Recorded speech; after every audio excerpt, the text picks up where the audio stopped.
Well, we were just talking about the Cash for Clunkers program, which is part, of course, of the economic stimulus plan promoted by the president. And this week he said that that plan is helping to move the economy away from a dangerous ledge. This after the government reported GDP contracted again in the second quarter, but at a smaller rate than expected, and that's being seen as a good sign. And joining us now, Bianca Golodriga, our financial correspondent, to make some sense out of all this. Good morning. Good morning. So let's talk about GDP first. So contracted, that sounds bad, but it's actually good. Kate, we've gone through so many months where we saw not such bad news. We saw bad news. Now we're actually seeing some good news. Granted, this is the fourth consecutive quarter where we're seeing the economy contract. We haven't seen that since 1947. Right. But if you look at the rate that we saw the economy contract, if you go back to 2 quarters ago, it was down 6.4%.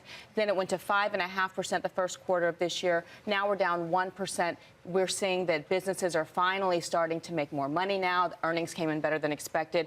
The economy is starting to improve as well. We're seeing the housing market finally level off. Home prices went up for the first time in many years. Right. So that's leading a lot of economists to say we could see growth by the end of the year. Less bad. Less bad, right? Yeah. So last weekend on this very program, we were told by our guest that we should watch the Dow closely. Right. And if it's over 8,000 for a while, that's good news. This week it was over 9,000, and I believe it finished almost 1% up for the week. We're up 9% so far. And if you look at what the month of July has done, this is the best July that we've seen for the market percentage-wise since 1989. We're only a few points away from it actually being the best July we've seen since 1939.